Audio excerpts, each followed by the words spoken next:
All right, one sure way that we can always solve a quadratic equation is with quadratic formula. And it's so fantastic. Formulas are fantastic. You just input the information, process it, and it does all of the work for you. So this is what we call the general form of a quadratic. Ax squared plus bx plus c, okay? A, b, and c being the coefficients in front of those numbers. And this is the formula. Any value of x is going to be minus b plus or minus, all right, that's important, plus or minus the square root of b squared, take 4ac on top of 2a. So let's get straight into an example here. We've got x squared plus 7x plus 10 is 0. So let's identify a, b, and c, all right? A is 1, b is 7, c is 10, okay? The coefficient of a here is 1, the coefficient of this term is positive 7, and c is positive 10. So let's chuck all of that straight into the formula. We're going to have x is minus 7, good, plus or minus the square root of b squared, so 7 squared, take 4 times a times c, and we put all of that on top of 2 times a. All right, and then we've put it all in the formula. Now let's just process it. Minus 7 plus or minus the square root of 49, take 40 on top of 2.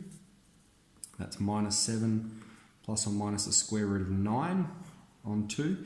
Now this is why the plus or minus is so important, okay? It's going to give us the two solutions, but basically the square root of 9 is positive 3 or negative 3. So let's write it out like this. We can have minus 7 plus 3 on 2, or minus 7 take 3 on 2, okay? So here's the plus 3, here's the minus 3. It's plus or minus the square root of 9. So we split it. There's our two solutions. So let's process these. Minus 7 plus 3 would be minus 4 on 2, which would be minus 2. So there's one of the solutions. Or minus 7 take 3 would be minus 10 on top of 2. So that one would give us minus 5. All right, so there are two values of x that satisfy this equation, okay? If you put x is minus 2 into this equation, it'll make all of that equal to 0. If you put minus 5 in, it'll do the same. It'll make all of that equal to 0. Okay, let's see what happens here. All right, well, again, we'll identify A. A is 1. B is minus 3, okay? You have to look at the symbol in front of the number, okay? B is minus 3 and C is 32.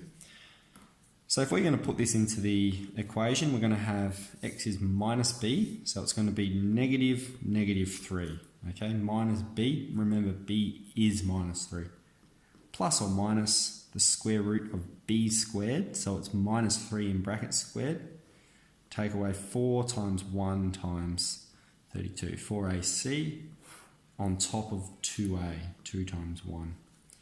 So let's process this a bit. Square root of 9 take 4 times 32 is going to be 128 on top of 2.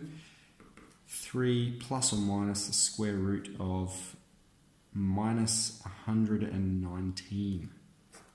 Okay, problem. What's the problem? We cannot have the square root of a negative number.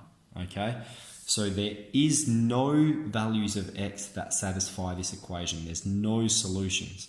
There's no values of x that are going to make this side equal to 0. Nothing. No number. It's not possible. That's what it means, the square root of a negative number there, okay? So some quadratics won't have a solution.